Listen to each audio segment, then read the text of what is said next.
আসসালামু আলাইকুম রহমতুল্লাহি ওয়া বারাকাতুহু। প্রিয় ভিউয়ার্স, আশা করি সবাই ভালো আছেন।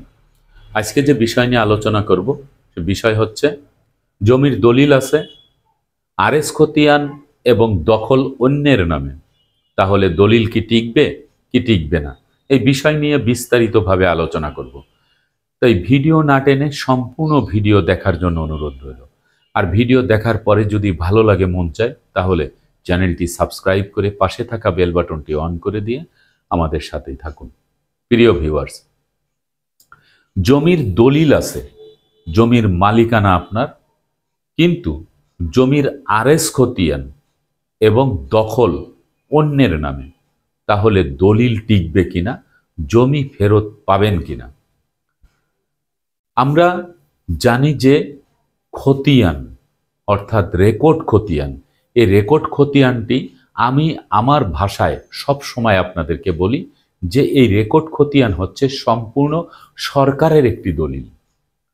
এই সরকারের যে দলিলটি, এই দলিলের মাধ্যমে সরকার সেই ব্রিটিশ আমল থেকে শুরু করে অদ্য পর্যন্ত তারা জানতে চায় জমি কার দখলে আছে, জমির মালিককে, কি পরিমাণ জমি আছে, কোন শ্রেণীর জমি আছে, এবং এই জমি থেকে কি পরিমাণ ভূমি উন্নয়ন কর বা খাজনা আসবে।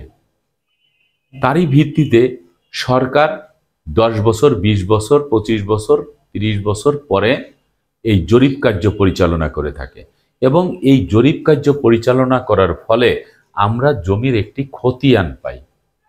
এই খতিয়ান আমাদের দেশে মোট 6টি খতিয়ান হয়েছে। একটি হচ্ছে সিএস খতিয়ান, একটি এসএ খতিয়ান, একটি আরএস খতিয়ান, একটি বিএস খতিয়ান, সিটি জরিপ, দিয়ারা জরিপ। তো এই যে খতিয়ানগুলি, কোনো কোনো জায়গায় 4টি খতিয়ান হয়েছে, কোনো জায়গায় 3টি খতিয়ান হয়েছে। তো আজকের ভিডিও যেটি, সেখানে বলা হচ্ছে যে জমির দলিল আছে, কিন্তু আরএস খতিয়ান এবং দখল অন্যের নামে, দলিল টিকবে কিনা, জমি ফেরত পাওয়া যাবে কিনা। সর্বপ্রথমে বলবো যে দলিলটি আপনার কাছে আছে, আপনি যেই সালে আপনি দলিলটি করেছেন সেই সাল থেকে পিছনের দিকে মোট কয়টি খতিয়ান হয়েছে। যদি আরএস খতিয়ান অন্যের নামে হয়ে থাকে, তাহলে সিএস খতিয়ান এবং এসএ খতিয়ান পূর্বের মালিকের নামে, পূর্বের মালিকের নামে। সেখান থেকে আপনি সম্পত্তি ক্রয় করার ফলে আপনার একটি দলিল আছে। যদি ক্রয় না করে থাকেন, আপনার পূর্বপুরুষ সিএস খতিয়ান, এসএ খতিয়ানের মালিক, আপনি সেখান থেকে জমি পেয়েছেন, সিএস এবং এসএ খতিয়ানের বুনিয়াদে আপনি মালিকানা পেয়েছেন, সেই সূত্রে আপনি মালিক। এখন আরএস খতিয়ান এবং দখল অন্যের নামে, তাহলে দলিল টিকবে কিনা। একখণ্ড জমি যখন হস্তান্তরিত হয়, তখন একটি দলিল সৃষ্টি হয়, এবং সেই দলিলটি হতে হবে সাব রেজিস্ট্রার অফিস কর্তৃক রেজিস্ট্রিকৃত, এবং এই রেজিস্ট্রিকৃত দলিলে সাব রেজিস্ট্রারের বৈধ সিল, বৈধ স্বাক্ষর দিয়ে নিবন্ধিত হতে হবে, এবং বালাম বইতে এন্ট্রি থাকতে হবে। এই দলিলের ভিতরে অন্য কোনো ব্যক্তির কোনো সত্ত্ব থাকা যাবে না। এই ধরনের দলিল আপনার কাছে আছে, এটি আমি ধরে নিলাম। কিন্তু আরএস খতিয়ানটি অন্যের নামে হয়েছে। তা অন্যের নামে যদি হয়ে থাকে, সে অন্যটাকে তৃতীয় কোনো ব্যক্তি নাকি পূর্বের মালিক অর্থাৎ দাতা, যার কাছ থেকে সম্পত্তি ক্রয় করেছেন।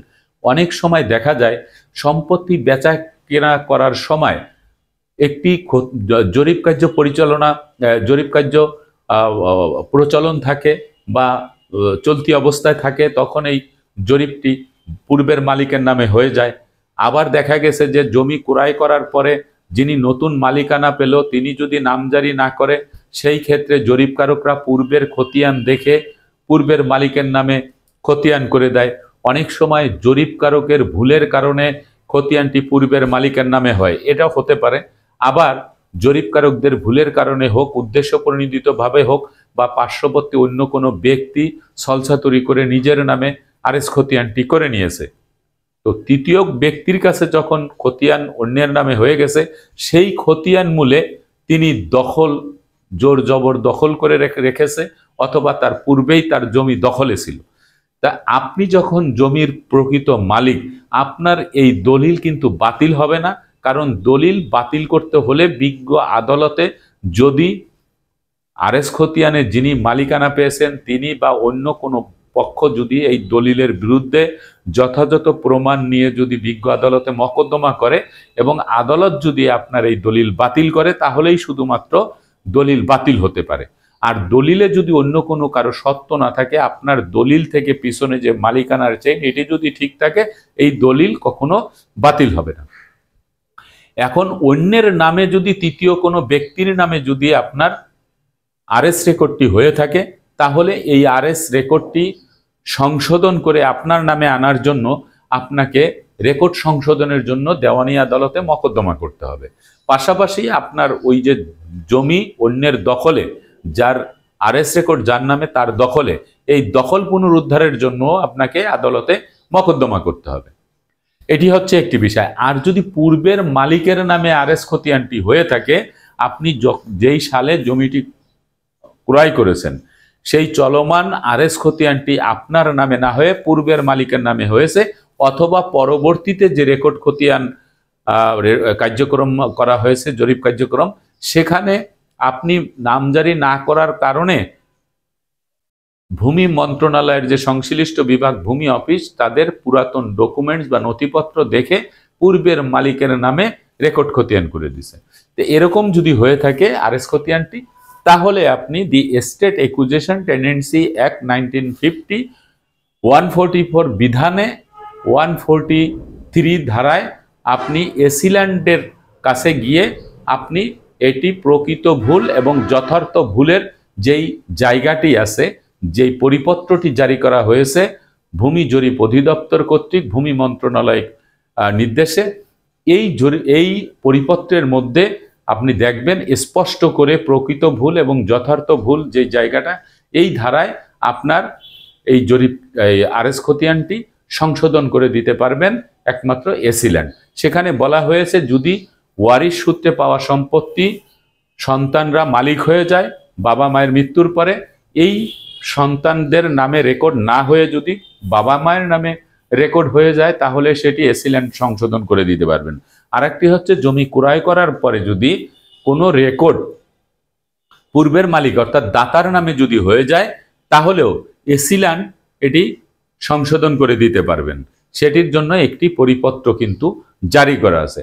আপনারা সেইভাবে এসিল্যান্ডের সাথে কথা বলে এই সমস্যাটি আপনারা এসিল্যান্ডের নিকট থেকে সংশোধন করে নিতে পারবেন। কিন্তু দাতার নামে না হয়ে বা বাবা মায়ের নামে না হয়ে যদি তৃতীয় কোনো ব্যক্তির নামে আরএস খতিয়ান হয়ে থাকে এবং সেই ব্যক্তি যদি সম্পত্তি পূর্বপুরুষের থেকে পায় নাই, ক্রয় করে নাই, যে কোনো ভুলের কারণে হয়েছে, এরকম যদি হয়ে থাকে, তাহলে ওই ব্যক্তিকে বিবাদী করে দেওয়ানি আদালতে মকদ্দমা করতে হবে রেকর্ড সংশোধন করার জন্য। আর যদি ল্যান্ড সার্ভে ট্রাইব্যুনালে মকদ্দমা দেওয়ার সুযোগ থাকে, তাহলে ল্যান্ড সার্ভেতে দিতে পারবেন। তবে অনেক বছর হয়ে গেলে ল্যান্ড সার্ভেতে সময় থাকে না, সরাসরি দেওয়ানি আদালতে মকদ্দমা দিতে পারবেন এবং জমির দখল পুনরুদ্ধারের জন্য দেওয়ানি আদালতে মকদ্দমা করতে হবে। আশা করি বিষয়টি বুঝতে পেরেছেন। দলিল বাতিল হবে না, দলিলের জায়গায় থাকবে। যেহেতু সম্পত্তি ক্রয় করেছেন, আপনার সঠিক দলিল, এই দলিলের সম্পত্তি আপনি অবশ্যই ফিরে পাবেন। আজকের মতো ভিডিওটি এখানে শেষ করছি। আগামীতে দেখাবো অন্য কোনো ভিডিও নিয়ে। সে পর্যন্ত সবাই ভালো থাকবেন, সুস্থ থাকবেন আর আমার জন্য দোয়া করবেন। আল্লাহ হাফেজ।